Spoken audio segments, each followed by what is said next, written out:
അസ്സലാമു അലൈക്കും വറഹ്മത്തുള്ളാഹി വബറകാതുഹു. ഇന്നത്തെ വീഡിയോയിലൂടെ നമ്മൾ പറയാൻ പോകുന്നത് എല്ലാവരുടെയും ആദരവ് നേടിക്കിട്ടാൻ വേണ്ടിയിട്ട്.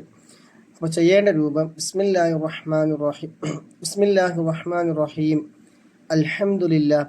അല്ലാഹുമ്മ സ്വല്ലി അലാ സയ്യിദിനാ മുഹമ്മദിൻ വഅലാ ആലിഹി വസ്വഹ്ബിഹി വസല്ലിം എന്നത് ഓരോ തവണ ചൊല്ലിയതിന് ശേഷം യാ അസീസു യാ അസീസു ഐനാണ് യാ അസീസു യാ അല്ലാഹ് എന്ന ഈ ഇസ്മാണ് ചൊല്ലാനുള്ളത്.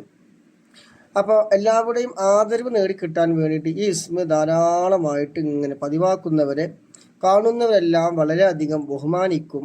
ആർക്കും നിന്ദിക്കാനാവില്ല. പതിവായി ചൊല്ലുന്നവർക്ക് ഈ ദുർബലൻ പ്രബലനാവും, അതുപോലെ ഭയന്നവൻ നിർഭയനാവും. അങ്ങനെ ഒരുപാട് കാര്യങ്ങളുണ്ട്. അധികാരികളിൽ നിന്നുള്ള യാതൊരു ദ്രോഹവും ഉണ്ടാവില്ല. ചിലപ്പോൾ സ്ഥലം വിൽക്കാനുള്ള പ്രശ്നങ്ങൾ ഉണ്ടാകുമ്പോൾ, ചിലപ്പോൾ ഗവൺമെന്റ് ഭാഗത്തു നിന്നുള്ള പ്രശ്നങ്ങൾ ഉണ്ടാവും, അല്ലെങ്കിൽ അധികാരികളിൽ നിന്നുള്ള ഒരു വിഷയങ്ങളൊക്കെ. അങ്ങനെയൊക്കെയുള്ള ആൾക്കാർ ആത്മാർത്ഥമായിട്ട് ഇത് ചൊല്ലിക്കോളും.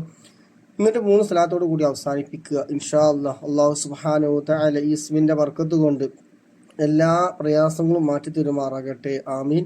പരമാവധി എല്ലാവരും ഒന്ന് ഷെയർ ചെയ്യുക, സപ്പോർട്ട് ചെയ്യുക. യൂട്യൂബ് കാണുമ്പോൾ സബ്സ്ക്രൈബ് ചെയ്യുക, ബെല്ലൈക്കൺ എനേബിൾ ചെയ്യുക, മറ്റുള്ളവർ കാണുമ്പോൾ ഫോളോ ചെയ്യുക, സപ്പോർട്ട് ചെയ്യുക, കൂടുതൽ ലൈക്കും കൊടുക്കുക. ഇൻഷാ അല്ലാഹ്. അസ്സലാമു അലൈക്കും വറഹ്മത്തുള്ളാഹി വബറകാതുഹു. ഇൻഷാ അല്ലാഹ് അടുത്ത എപ്പിസോഡ് വരുന്നത് ശത്രുദോഷത്തിന് വൻ ഒരു ഉഗ്രൻ പ്രയോഗത്തെ കുറിച്ചാണ് ഇൻഷാ അല്ലാഹ് അടുത്ത എപ്പിസോഡിൽ വരുന്നത്. അപ്പോൾ അത് കാണാൻ ആഗ്രഹിക്കുന്നവരുണ്ടെങ്കിൽ സപ്പോർട്ട് ചെയ്യുക.